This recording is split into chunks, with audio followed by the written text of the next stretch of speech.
गावाला त्या लोकांना जमिनी दिल्या. कोणी कोणी दिल्या? आमच्या कोणी बाबा कोणी दिल्या? हा कोणी जमीन दिल्या? वळसे पाटलांनी तिकडे जमिनी दिल्या. कुणाला? शेतकऱ्यांना धरणात गेलेल्या हा त्यांना जमिनी भेटल्या आणि आमच्या अशाच बुडी क्षेत्रात गेल्यात. आणि हा येतोय तो येतोय आले इथला कोणताही कार्यकर्ता असू द्या काहीच होत नाही. खरं कार्यकर्ते तिकडे आहेत आंबेगावला. त्याने आधी कामं लोक जमिनी घेऊन खालून दिल्यात. बोलत आमच्या जमिनी फुकट पाण्यात गेल्यात. रुपया भेटला नाही आजपर्यंत. आणि हा करतोय तो करतोय काय डोंबल्याचं करतात. तुमचं काय जमीन गेली का धरणामध्ये? धरणात गेले 1 एकर जमीन गेली. पण काय भेटलं नाही तुम्हाला? काय नाही फुकट गेल्या. कुठल्या धरणामध्ये गेली? ह्या आपलं काय चाचकमन तासकमान मध्ये हा. धरणात जमिनी घालून बसेल काय ते इथला कोणता कार्यकर्ता नीट आहे. आमचे रस्त्याने दिलं रस्त्यानं का आम्ही उपाशी फिरायचं का? हा जागा जमिनी नको का पोट बांधायला काही ठिकाण. हे रस्ते करून दिलं याने नाही का तो माणूस उपाशी फिरेन का? पोटचं भरलं पाहिजे का नाही?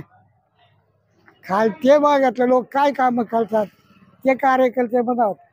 कुठलंही कार्यकर्ते घेऊन नाचायचं. तुमचं काय म्हणणं आहे मग या भागामध्ये कोण आमदार होतील? आमचं म्हणणं आहे तिकडं कुठलंही हो आता काही अपेक्षा नाही मला स्वतःला कुठलंही हो.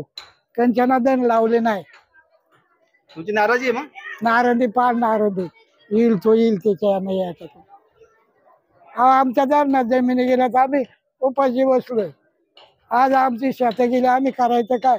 त्या आंबेगाव तालुक्यातून जमिनी लोकांना भेटल्या. त्या वळसे पाटलांनी त्यांनी दिल्या. आढळराव त्यांनी जमिनी दिल्या. आमच्या जमिनीला 2 रुपये भेटले नाहीत फुकट गेला. परंतु तुमच्या या खेड तालुक्यामध्ये मोहिते पाटलांचं काम चांगलं होतं ना? काही चांगलं नाही. मग त्यांनी दिवस काढले नमुन्यावाले घालवलं आम्हाला. बिल्डिंगी बांधल्या रस्ते काढलं का आम्ही असंच फिरायचं का? पोट भरायची इद्या नाही आम्हाला राहिली. काही रस्त्याला फिरायचं ते आता बदलली नाटकं त्याची. आमच्या जमिनी गेल्या आम्ही उपाशी मरत सुटलोय. त्या जमिनीचा रुपया भेटला नाही. जमिनी फुकट घालवल्या. धरणात जमिनी आहेत आमच्या.